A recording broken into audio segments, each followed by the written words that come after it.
এবং grade beam এবং safety ট্যাঙ্কির উপরের ছাদ কিন্তু হয়ে যাবে। দেখেন আমি একটু আপনাদেরকে দেখানোর চেষ্টা করতেছি।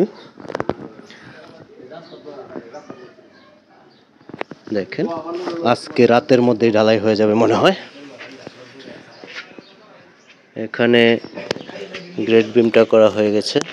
এই দেখেন এটা 4 তলা ফাউন্ডেশনের জন্য 4 তলা ফাউন্ডেশন হবে।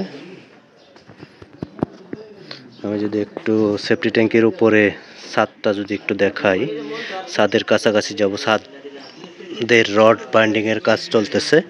ওই দেখেন আমি কাছে যাব। দেখেন এটা হচ্ছে গ্রেড বিম।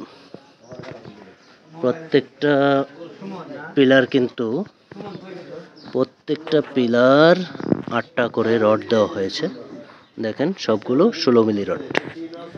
এই দেখেন গ্রেড বিম, এটা 8টা পিলারের উপরে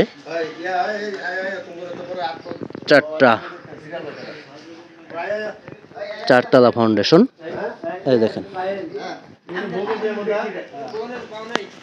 এখন একটু পরে ঢালাই হয়ে যাবে। দেখেন এটা সেফটি ট্যাঙ্কির উপরের রড বাইন্ডিং। দেখেন ভাইরা, হ্যাঁ রড বাইন্ডিং আমি দেখাচ্ছি। 3টা চেম্বারের মধ্যে মেন হল 3টা, ওখানে আছে 2টা, এখানে একটা। দেখেন এখানে 12 মিলি রড দেওয়া হয়েছে সেফটি ট্যাঙ্কির উপরের ছাদের জন্য। 4 ইঞ্চি বাই 4 ইঞ্চি। এখানে 1 2 3 ইঞ্চি পর আবার 4 ইঞ্চি আছে। দেখেন এই সেফটি ট্যাঙ্কির উপরের ছাদের ঢালাইটা হবে। এখানে নিচে ব্লক দেওয়া হয়েছে, 6 ইঞ্চি ঢালাই হবে। সেফটি ট্যাঙ্কির উপরের ঢালাইটা হবে 6 ইঞ্চি।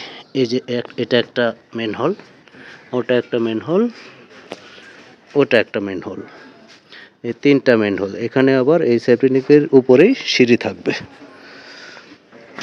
তবে ঢালাইয়ের সময় আমি আপনাদেরকে দেখাবো। দেখেন কাজটা মোটামুটি কমপ্লিট। আপনারা আমার সাথেই থাকুন, আমি পরবর্তী আপডেট আপনাদেরকে দেওয়ার চেষ্টা করব। আজকের ভিডিওটা এই পর্যন্তই।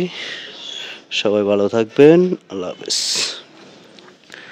ভাই আজকে কি ঢালাই হয়ে যাব ইনশাআল্লাহ? এটা সেফটি ট্যাঙ্কির উপরের কাজটা না? আচ্ছা, এটা হচ্ছে কন্ট্রাক্টর। রাতে ঢালাই হবে। আমি ঢালাইয়ের কাজটা আপনাদেরকে রাতের বেলা একটু দেখানোর চেষ্টা করব। আপনারা আমার পাশেই থাকুন। সবাই ভালো থাকবেন, আল্লাহ হাফেজ।